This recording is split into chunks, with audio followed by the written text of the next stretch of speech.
Hi, everybody. I'm Dennis Prager. You know, it's fascinating to me how often people will say, still to this day, it doesn't matter how often I deny it, it's not a set. This really is my home. It really is my study or even man cave. And happily, I have a woman in my man cave almost all the time. I actually like being with my wife, and this is not holier than thou. I have not always had it easy in the marital realm. I have been divorced, and I know that it's a blessing and lucky if you've got a good mate, whether a man or woman. And so I don't take that for granted, but I'm just noting that I love being with her and she loves being with me, even when I smoke my cigar here, which I normally do. By the way, I used to do it all the time, and then Facebook started to disallow it. Is that it? Because it's amazing what you can show kids today. Kids are sexualized at such an early age in public schools, but to see an adult smoking a cigar, that's corrupting. It's part of the upside-down nature of our moral compass, which is a real problem, real big problem. Anyway, I'm Dennis Prager. This is my home. This is my fireplace. This is my dog, Otto, the bulldog, who is, I do believe, the most famous dog in America at this time. And I do note often, it has not gone to his head. My wife and I monitor this very frequently, that he doesn't get conceited or, think too highly of himself. But I will say this, it just occurred to me that maybe we should make available to you autographed photos of Otto. I never crack puns, and I'm cracking myself up now because I don't crack puns, but that came to me, an autograph. So if there's some groundswell of yearning for autographed photos, maybe we'll figure something out. What else that I want to tell you? Oh yes, it was very funny. I was in Nashville recently, and it was a record number of people who came over, all young, except one. And it's very touching to me. By the way, if you do see me and you want to get a selfie, don't be self-conscious. I don't consider it a disturbance. I'm honored by the request. So I really do want you to know that. So feel free. But it is amazing how, in one case, for example, the person didn't even say, "Oh, Dennis Prager." They said, "How's Otto?" That was the first, and it took me a second to realize, Otto. Yes, that's true. Okay, anyway, I want to talk to you about something at the beginning. I do this almost every Fireside Chat. I offer you some thoughts about something in life, and then I take your questions. By the way, how do people send questions in? What do they do? PragerU.com. PragerU.com, simple as that. And, oh yes, by the way, you'll see on the screen now, we're going to show you, this was sent to us. This is a picture of a Legos built thing by a 6-year-old boy named Juan. His mom, Ale, sent it in, and they had made a fireside out of Legos. And then he said, "Oh, Fireside Chat, Dennis Prager." So he made me and Otto. So she sent it to us. I'm very touched by it, and I thought you would be too. So there it is. A 6-year-old going, it's the Fireside Chat. That is a good sign. There's no reason a 6-year-old couldn't watch, I would say, 95% of these. Sometimes we talk about adult themes that in any event would just sail over a kid's head because we don't get raunchy, obviously. But there are still themes that are, I do address in an adult way, adult issues. I want to talk to you today about a personal issue. And the only reason I'm raising it is not because I have no desire to talk about me, but it is relevant to everybody. And what I've worked out is relevant to everybody. Obviously, the subject that caused it is not related to everybody. Most of you do not get the amount of hate that I get, for example. Most recently it came out, there was a picture of an email that described Ben Shapiro, Jordan Peterson, and PragerU as Nazis. An internal email at Google. Was it Google or YouTube? Google owns YouTube. It's Google. It was Google, yeah. It's so interesting that people would do that. To call Ben Shapiro and I are Jews, and committed Jews, not just born Jews, and Jordan Peterson is one of the most kind human beings I've ever had the honor of meeting.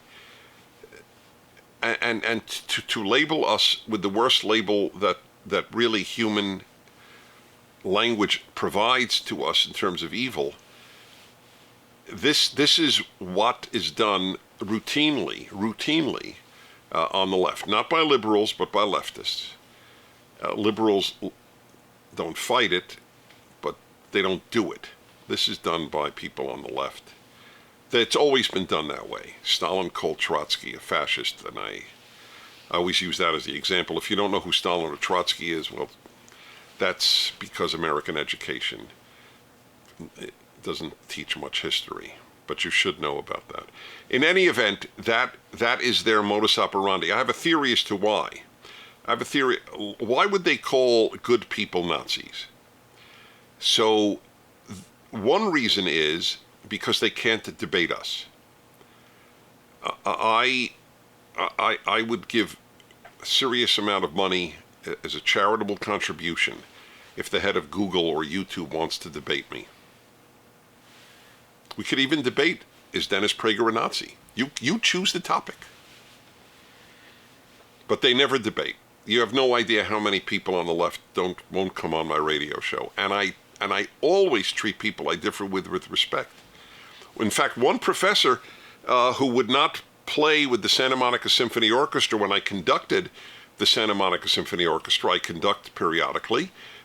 It's my avocation, so to speak, a deep love of mine, and I have an ability to conduct. So I conducted a Haydn symphony at the Walt Disney Concert Hall in Los Angeles 2 years ago. And 7 of the 70 musicians would not play for me because they believed that the lies that have been told. And I had the man on the show, a UCLA professor who said I was a bigot and all these other things. And he brought his wife because somehow he knew I wasn't going to humiliate him or even try to, and I never do. But they still don't come. He was a rare exception, and I had him on for an hour. It's worth hearing, by the way. It's really, really worth hearing. So they don't debate. What they do instead is they malign. They call you all these SIXHIRB, as I've made an acronym about it for many years ago. Sexist, intolerant, xenophobic, homophobic, Islamophobic, racist, bigoted. We have a recording of Hillary Clinton actually using those words. Racist, intolerant, exactly in that order. It's ironic. So I want to talk to you about how do I deal with that. Just a cute little common anecdote. People who come over to me do not come over and curse me. I'm cursed on the internet, but not in life, as it were. People say very beautiful things to me. And so, for example, someone will say, Dennis, I just want you to know I love you. By the way, I get that from men just as much as from women, and I'm very moved by that. And they then immediately add almost all the time, oh, you hear that all the time. And then I say, well, actually, I don't hear it all the time. Just Google my name and then any expletive like a-hole, and you'll get 50,000 hits. And they're shocked because they have this wonderful feeling about me. And what? People call you such horrible things? But they do. And this latest, the Nazi one, is just the most recent in a prominent arena. So what I want to talk to you about is how do you deal with being hated or massively insulted and so on. And I'll tell you exactly how I deal with it. And I think it is something that you would want to incorporate into your own life. You don't have to be a public figure to be insulted, right? I mean, people are hurtful things are said to people or about people in every arena of life. So this is what this is the attitude that I adopted, my internal attitude, at a very young age, because I've been doing public things. I've been publicly speaking since the age of 21. My entire life, I have, as it were, been in public life.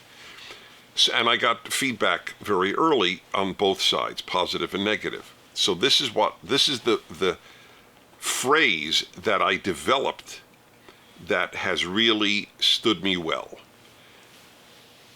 I do not let the insults go to my heart, and I do not let the compliments go to my head. And that has been exactly what I've done. If you let the compliments of your life go to your head, then the insults will in fact go to your heart. They come together. You can't just take one and have it affect you.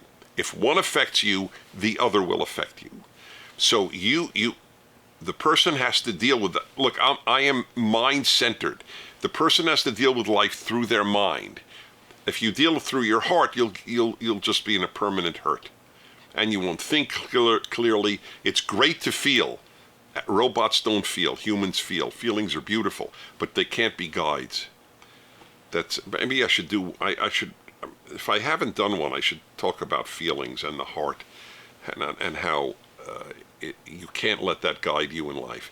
But that is what I have done, and it has worked. The compliments don't go to my head, and everybody who knows me knows this. It's not even an issue. I don't even have to fight it. I am touched by it. I am touched by the kindness of people to say kind things, but it doesn't go to my head. And likewise, the insults, they bounce off me. They don't go to my heart. I know what I am. Those things, they don't bother me. By the way, for the record, there is only one thing that does bother me. Not being called a Nazi and all that. That is a statement about those people, how awful those human beings are. It's not a statement about me. But the thing that I do loathe is when I'm misquoted. That, where people say, Prager said, and I never said it. And that does happen. The New York Times did it to me. And I wrote a whole article about their article on me, which you can also find on the internet. It was one of my columns a couple of years ago on this so-called controversy of the musicians who wouldn't play for me. It was only 7 out of 70. The story should have been 63 musicians of the Santa Monica Symphony Orchestra, a symphony orchestra of one of the most liberal left cities in the country, is playing for a conservative who came to conduct. That was the beautiful story, that they, like me, they, like I, thought that music should transcend politics. That's one of the reasons I did it, was to make that statement. Look, beautiful music does not know left and right. There's this beautiful space for beauty. But so 63 of the 70 musicians played. That should have been the story. Instead, the New York Times speaks, big controversy on the West Coast. It wasn't a big controversy. 7 people is nothing. Anyway, that's critical. You can't let them affect you. You can't let the good stuff go to your head, and you can't let the bad stuff go to your heart. That's true for everybody. You don't have to be a public figure to adopt that attitude. And what you have to do is you have to know yourself. And so how do you avoid, let's take the first one. How do you avoid not letting compliments go to your head? Because you have to have a very realistic view of yourself. And I will acknowledge that being religious has been very helpful in this way. We're all children of God. And that's it. That's the end of the issue. That gives me my worth, and it gives me my in both directions. It makes me infinitely precious and infinitely not special. I am one of God's billions of children. And that's what I believe. And I feel very lucky. And I am very lucky. I mean, it's not that I feel it. I know I am. I know I've been given gifts, and I'm very lucky to have them. Given health, and I'm lucky to have that. Given a wonderful family, great friends. I mean, my cup runneth over. It's not to say I haven't had very difficult challenges in life. I've had. I don't know anybody who hasn't. So you don't, if you have a very strong sense of, hey, when I see people who are in terrible straits, physical, mental, I always think there, but for the grace of God go I. That I'm lucky I don't have that issue. I mean, we know a family, an unbelievably beautiful family, and one of whose children has schizophrenia. I mean, that's it's very sad, and it's bad luck. It's not a comment on anybody. And I just walk around thinking, boy, am I lucky. If you think you're lucky, you don't think you're great. That's a really important thing in combating letting the stuff go to your head. And as for not letting the stuff go to your heart, why would I let it? You make up terrible things about me that aren't true. I know they're not true, so I will sleep very well at night. They reflect on you, they don't reflect on me. Anyway, I thought that might be of help, that little motto I developed. I don't let the compliments go to my head, and I don't let the insults go to my heart. It's a good attitude to have. Let's see your questions here. Oh boy, okay, let's see. Oh, this is California. What are your thoughts about the AB 329 law? By the way, this is not rehearsed, so sometimes I have to think these things through.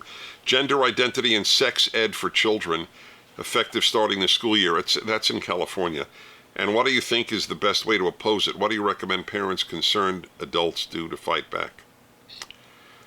I don't know the law offhand. I know certain things about it. I know I've talked about it on the radio. For example, I mean, they're going to start talking about transgender to kids age 5, and homosexuality and heterosexuality. The left doesn't believe that protecting children's innocence is a beautiful thing. Remember my motto, and I hate to say this because it's painfully true, but everything the left touches, it poisons. Whether sports is a recent example. Sports was one of the last remaining areas where people could go and not have politics thrust in their face. But then the not standing for the flag started, and that ended that. Late night television, the universities, the high schools, now the elementary schools. Well, why don't you just leave this alone? Isn't this indoctrination, let alone the robbing children of innocence? Also, this notion, do you know that in California, textbooks have to have a certain number of pages or words devoted to all the various groups? So now there's a new one. There has to be, in California textbooks, or textbooks used in California, there has to be a certain amount of space devoted to the transgendered contribution to history. Why? Or the gay contribution. Why? You know how many people, I'm in music as an avocation. You know how many people play Tchaikovsky and love his works, which are magnificent, don't know he's gay? Well, if you write a biography of Tchaikovsky, of course you would include that. But if you talk about Tchaikovsky's contribution to music, why is that relevant? Do we name heterosexuals? Beethoven was a heterosexual. Wouldn't that be a bit odd to note that? Before we discuss the key of C minor in Beethoven's Fifth, let's discuss his heterosexuality. Before we discuss Tchaikovsky's Symphony 4 in F minor, let's talk about his homosexuality. Why?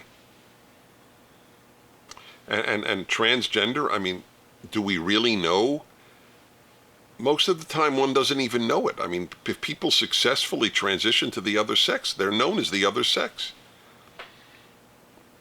I met a transgender woman. She was actually a member of one of the orchestras that I conducted many years ago. She was the timpanist, and they're very relatively, certainly then, very timpanist, the drummers, those big gigantic drums that you see in orchestras. And so I mentioned to the conductor that, wow, you have a female timpanist. And then he mentioned to me, well, yes, but as it happens in her case, she's transgender or transsexual. That was the term, which was much more accurate in any event that was used then. I regarded this person as a woman because she looked like a woman, talked like a woman, and had a woman's name. So of course I will address her as a woman. It's when people try to combine the two that there is a great deal of confusion, and it's deliberate. And that's another issue. So I don't. What does it mean to have textbooks talk about the transgendered contribution in California or American history? And then they yell at the right for being divisive. They divide Americans into straight and gay and transgendered and transsexual and bisexual and black and Latino and Asian. When I grew up, everybody was just an American. That's the only way America will survive. It's called e pluribus unum, from many one. How should you deal with it? I have sort of given up on most urban schools in America today. Not all, but most, private or public. I think you should fight it. But of course, you then will be called a hater, because they never argue. They malign, as I said earlier. And what you should then do is just take your kid out of school. I think that if enough people actually did take their kids out of schools, the message would be gotten, because that is how the schools are funded, by the number of kids who are enrolled. I'm sorry to say this, it pains me terribly. But I at this point, if you can't beat them, join them. I think if you can't beat them, leave them. You don't want to join them.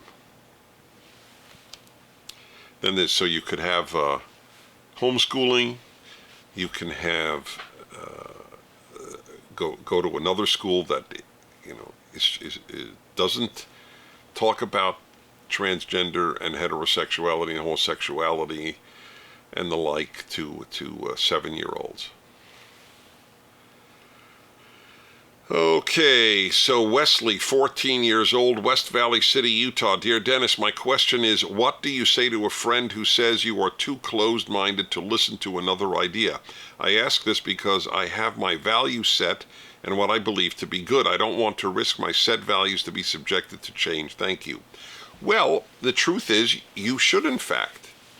It sounds to a certain extent, look, you're 14. But if let's say you were 18 or over, I would certainly say you owe it to yourself to confront ideas you don't agree with. When I was in high school, I started learning Russian. I started teaching myself Russian. The reason was I wanted to be able to read Soviet Union newspapers, communist newspapers in their language, Pravda specifically, and I did. I ended up being able to read Pravda in Russian. I couldn't order from a menu, but I could read Pravda. And I've always wanted to know what others think. And so your friend's challenge is right, but your challenge is to your friend as well. That is why you need to confront other ideas, and you need to know the answers that people like myself give. That's one of the reasons PragerU is out there, to give you answers and intellectual ammunition. Honest intellectual ammunition. One of the reasons I know I am effective, it's a big reason I am effective when I make the case for my values, is that I am totally aware of all the opposing arguments, all of them. If anybody's closed-minded today, it's the folks on the left, because remember, it's impossible not to be exposed to the left. You'd have to live in a cave. The teachers are teaching from the left in elementary, high school, and college and graduate school. The movies are saturated with it. Television is saturated. Late night TV is saturated with it. All of life. You can't avoid it. Most therapists, unfortunately, are on the left, which is another story for another time. And it is a story I would like to talk about, the whole therapy problem. And there are some wonderful therapists, but the operative word there is some. But they don't hear us, they don't read us, they don't study under us. They're the closed-minded. That's the reason they don't want us to be heard, whether it is on the internet or visiting at colleges.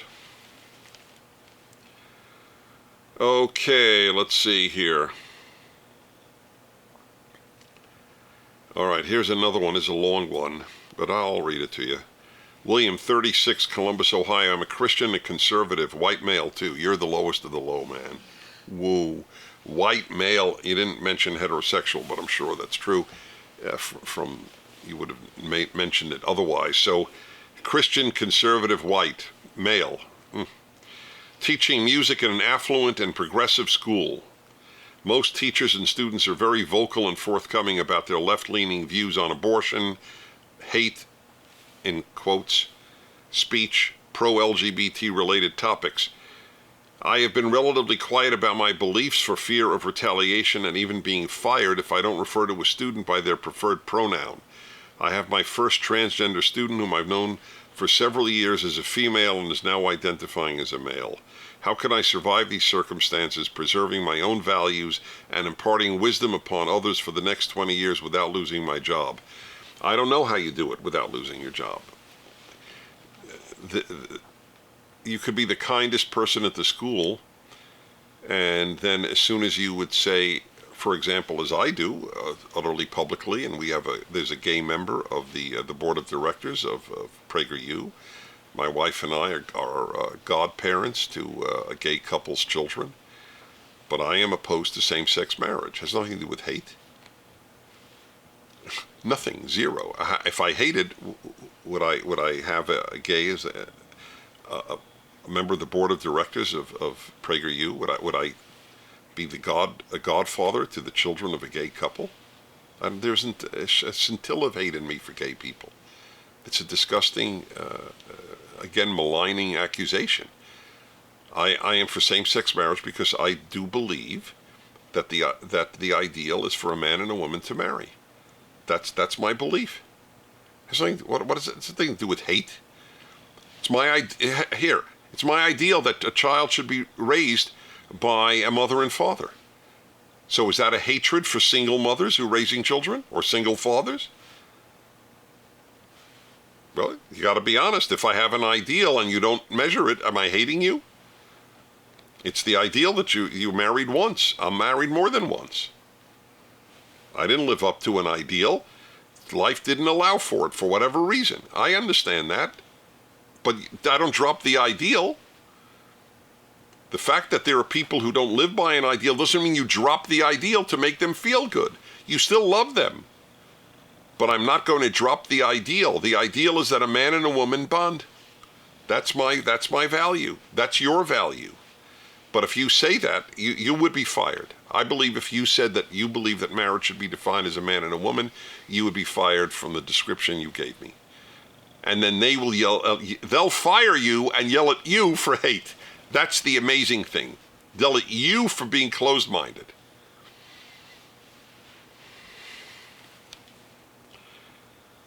Okay, let's see. What are we doing on time? 28. Perfect. Alex, 15 years old, Boston, Massachusetts. Good evening.